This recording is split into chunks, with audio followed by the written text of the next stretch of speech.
इसके पहले कल की क्लास में हमने देखा था, सिप्री ने एक रिपोर्ट रिलीज की है जिसके अनुसार दुनिया का शीर्ष हथियार आयातक देश बना है भारत। विदेश सचिव ये फिर से बन गए हैं विनय मोहन क्वात्रा।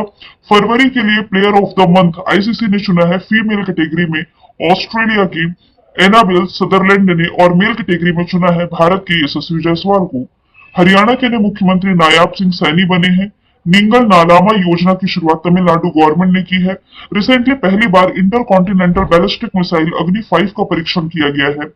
प्राइम मिनिस्टर नरेंद्र मोदी ने पहला एलिवेटेड अर्बन एक्सप्रेसवे का उद्घाटन हरियाणा में किया।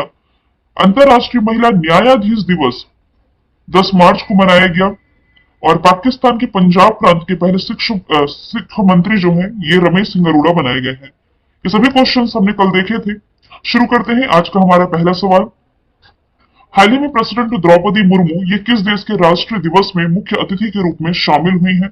रिसेंटली ये शामिल हुई है मॉरिशस में। ये भी हाल ही में मॉरिशस के 3 दिन की राजकीय यात्रा पर थी। इस दौरान प्रेसिडेंट द्रौपदी मुर्मू ने 12 मार्च 2024 को मॉरिशस के राष्ट्रीय दिवस समारोह में बतौर मुख्य अतिथि ये शामिल हुई है। हालांकि यहाँ भारत से सहायता प्राप्त कई परियोजनाओं का उद्घाटन किया है। प्रेसिडेंट द्रौपदी मुर्मू और यहाँ के जो प्रेसिडेंट है प्रवीण जुगनौथ, इन्होंने संयुक्त रूप से 14 भारत सहायता प्राप्त परियोजनाओं को उद्घाटन किया। ये जो परियोजनाएं हैं, ये मॉरिशस के साथ नई दिल्ली जीवंत विकास साझेदारी के बढ़ते विस्तार और बहुआयामी प्रकृति को प्रदर्शित करते हैं। एक समझौता है जो कि भारत और मॉरिशस के बीच में रहा है।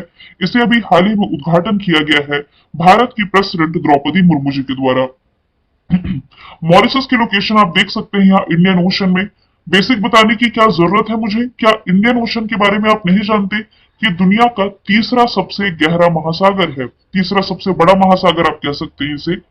पैसिफिक ओशन मैं यहाँ पर लिख भी देती हूँ, प्रशांत महासागर, इसके बाद है अटलांटिक ओशन, अटलांटिक के बाद आता है इंडियन ओशन का स्थान। इसका सबसे गहरा बिंदु हो जाएगा जावा, या इसे ही आप कह सकते हैं सुंडा ट्रेंच। और यही पास आप लोकेशन देख पा रहे हैं मॉरिशस की, जिसकी कैपिटल पोर्ट लुइस, करेंसी यहाँ की रुपया। अच्छा, यहाँ के प्रधानमंत्री है प्रवीण जुगनौथ। मैंने राष्ट्रपति कह दिया, राष्ट्रपति हो जाएंगे पृथ्वी राज सिंगरूपन। यदि आप करंट से रिलेट करें तो इसी मार्च के महीने में मैंने आप लोगों को बताया है भारत की जन औषधि पहल में शामिल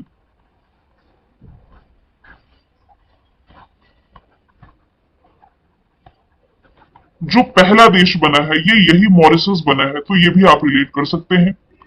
अब यदि आप ऑप्शन से देखें ना, तो सूरीनाम जो कि साउथ अमेरिकी कंट्री है, इसके सर्वोच्च सम्मान, यहाँ का जो हाईएस्ट सिविलियन ऑनर है, इससे पिछले ही साल प्रेसिडेंट द्रौपदी मुर्मू जी को सम्मानित किया गया था। ग्रीस के एक प्रधानमंत्री है जिनका नाम है किरियाकोस मित्सोटाकिस। मैं यहाँ पर केवल किरियाकोस लिख देती हूँ। ये जो किरियाकोस मित्सोटाकिस है ना, ये भारत में मुख्य अतिथि के रूप में शामिल होने जा रहे हैं नवे क्रम के रायसीना डायलॉग में, जो कि दिल्ली में आयोजित होने जा रहा है। फ्रांस से आप रिलेट कर सकते हैं यहाँ के प्रेसिडेंट का नाम, जो कि हो जाएंगे इमैनुअल मैक्रोन। इनका नाम हमें क्यों याद रखना है? क्योंकि अभी जो रिपब्लिक डे मनाया गया था 26 जनवरी 2024 में, ये भारत में मुख्य अतिथि के रूप में शामिल हुए थे। तो ये सभी ऑप्शन आप कुछ इस तरीके से रिलेट कर सकते हैं। अगला सवाल है, हाल ही में पाकिस्तान का नया विदेश मंत्री किसे नियुक्त किया गया है? रिसेंटली इसाक डार, जो कि अर्थशास्त्र में विशेषज्ञता रखते हैं, वित्त मंत्री के रूप में इतिहास रखने वाले जो इसाक डार है, ये अब बनाए गए हैं पाकिस्तान के नए विदेश मंत्री। कश्मीर का विशेष दर्जा रद्द होने के कारण अगस्त 2019 के बाद से भारत का व्यापार इस देश के साथ रुका है, आप सभी जानते हैं, जिससे कि आर्थिक संबंध भी प्रभावित हुए हैं। तो देखते हैं कि नए विदेश मंत्री के रूप में ये अपना कैसा कार्यभार संभालते हैं। भारत का पड़ोसी पाकिस्तान, जिसकी राजधानी इस्लामाबाद, करेंसी रुपया, यहाँ के प्राइम मिनिस्टर बनने जा रहे शाहबाज शरीफ, प्रेसिडेंट यहाँ के अभी हाल ही में 14th क्रम के प्रेसिडेंट के रूप में शपथ ली है आसिफ अली जरदारी ने। और यदि आप रिलेट करेंगे तो पाकिस्तान का जो पंजाब प्रांत है, उसकी पहली महिला मुख्यमंत्री बनाई गई है मरियम नवाज। और यदि करंट से रिलेट करेंगे तो पाकिस्तान ने रिसेंटली फतह मिसाइल का सफल परीक्षण किया है। अगला सवाल है, उपग्रह को कक्षा में स्थापित करने में विफल रही जापान की पहली निजी फर्म कौन बनी है? उपग्रह यानी कि जो सैटेलाइट्स होते हैं, इन्हें ऑर्बिट में स्थापित करने में फेल रही है जापान की जो निजी फर्म है जिसका नाम हो जाएगा स्पेस वन।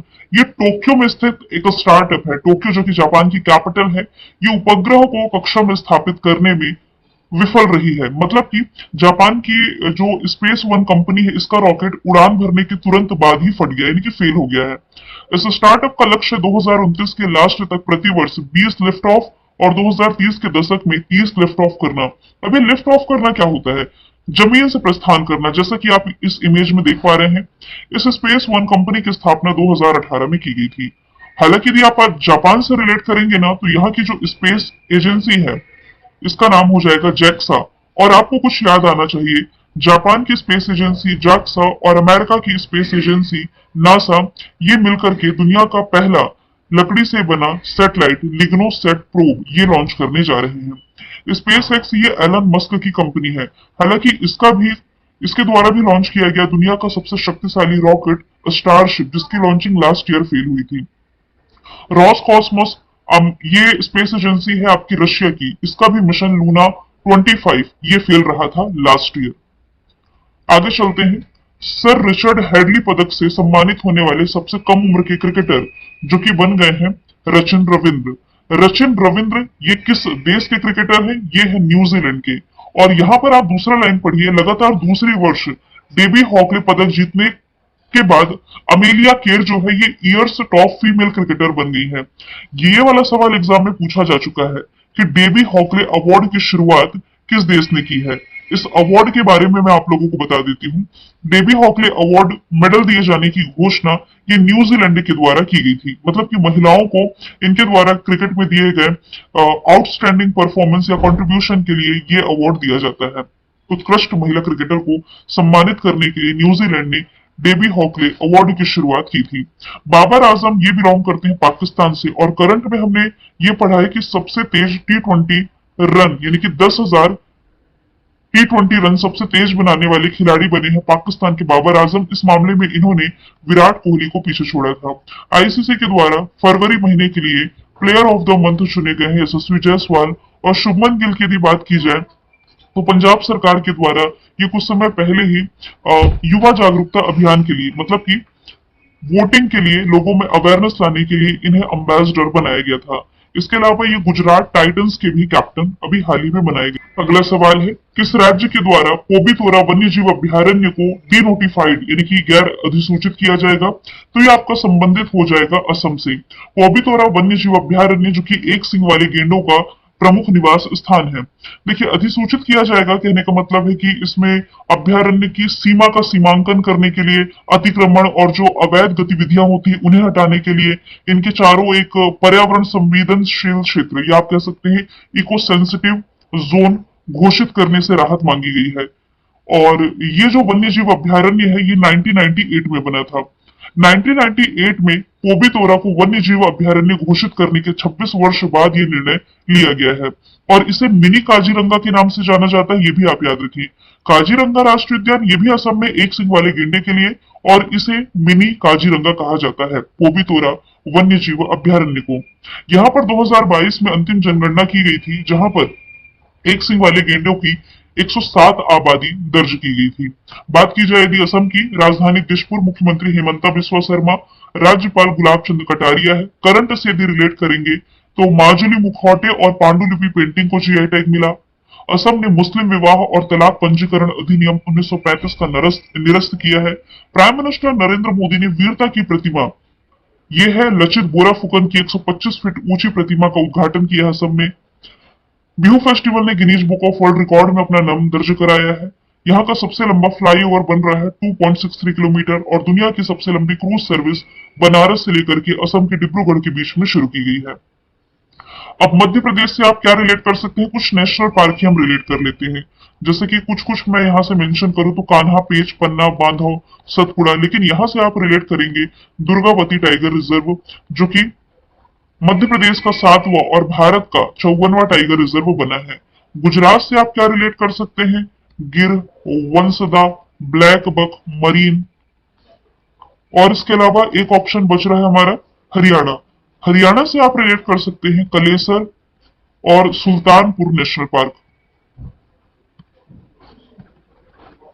अगला सवाल है, हाल ही में विश्व किडनी दिवस कब मनाया गया है? वर्ल्ड किडनी डे, याद रखें ये मार्च महीने के दूसरे गुरुवार को मनाया जाता है, जो कि 14th ऑफ मार्च को रहा था। और विश्व किडनी दिवस एक ग्लोबल कैंपेन है जिसका उद्देश्य है किडनी यानी कि गुर्दे के महत्व के बारे में जागरूकता बढ़ाना। इस बार की थीम है किडनी हेल्थ फॉर ऑल। बात की जाए यदि 10 मार्च की, तो सेंट्रल इंडस्ट्रियल सिक्योरिटी फोर्स ने अपना 55वां स्थापना दिवस ये मनाया है 10 मार्च को। इसके अलावा अंतरराष्ट्रीय महिला न्यायाधीश दिवस भी 10 मार्च को मनाया गया। 8 मार्च को इंटरनेशनल वुमेन्स डे मनाया गया है और 3 मार्च को वन्य जीव दिवस, वाइल्ड लाइफ डे। आगे चलते हैं, हाल ही में दुनिया का पहला 3D प्रिंटेड मस्जिद का निर्माण कहाँ किया गया है? तो दुनिया का पहला 3D प्रिंटेड मस्जिद जो कि बनाया गया है सऊदी अरब में। सऊदी अरब का जो शहर है जेद्दा, जेद्दा के अल जवाहरा उपनगर में दुनिया की पहली 3D मस्जिद का निर्माण किया गया है। किसके द्वारा किया गया है? तो वाजनात अब्दुल्ला वाहिद नाम की एक व्यवसायी महिला है। इनके पति की डेथ हो गई थी, तो उन्हें दिवंगत पति को श्रद्धांजलि देने के लिए दुनिया के पहले 3D प्रिंटेड मस्जिद का निर्माण यहाँ पर किया गया है।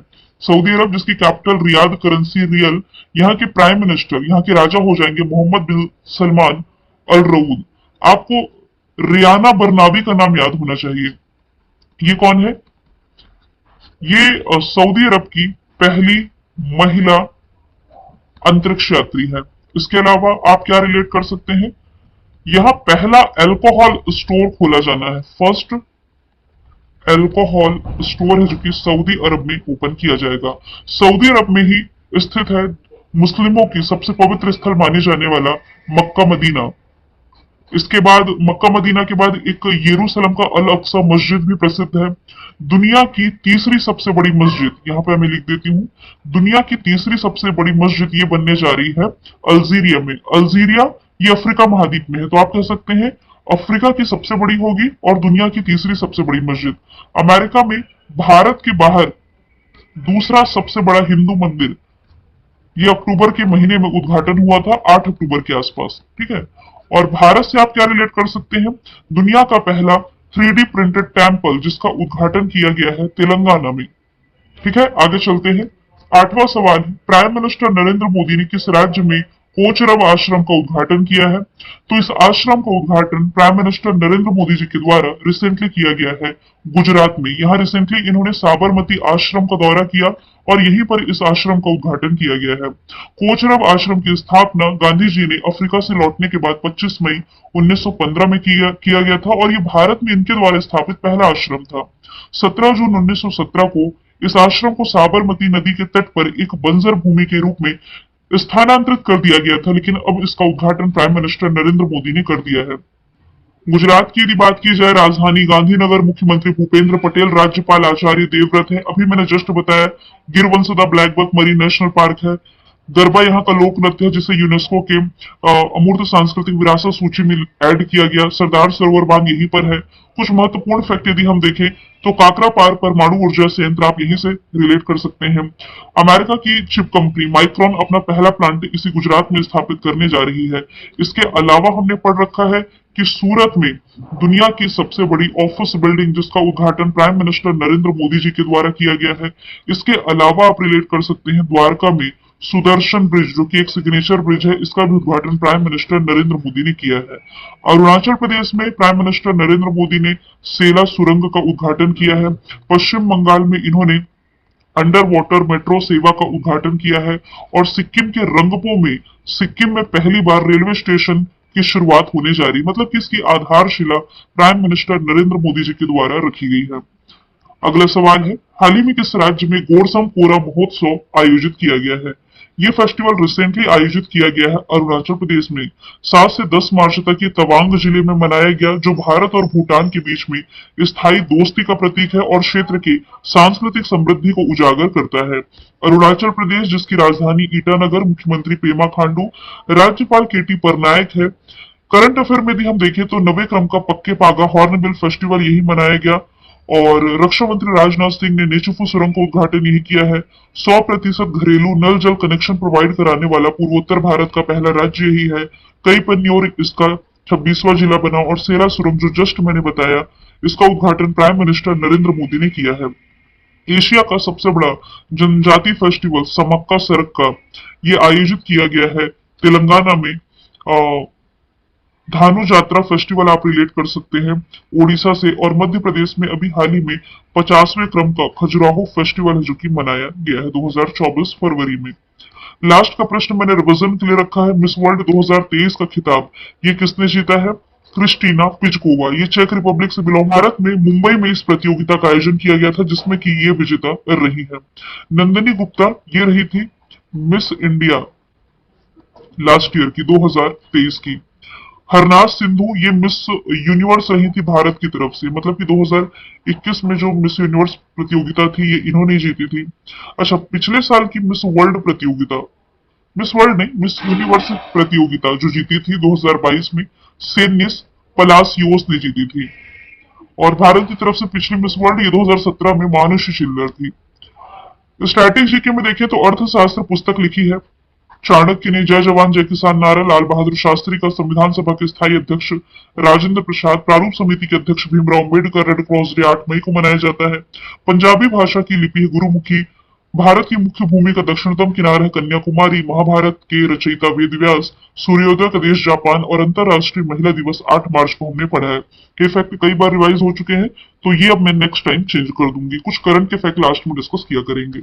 मैंने कल आपसे पूछा था भारत का पहला राष्ट्रीय डॉल्फिन अनुसंधान केंद्र जिसका उद्घाटन बिहार की राजधानी पटना में किया गया। आज का सवाल है आपका, गर्भपात यानी कि अबॉर्शन को संवैधानिक अधिकार बनाने वाला दुनिया का पहला देश कौन बना है? तो इसका जो भी आंसर है कॉमेंट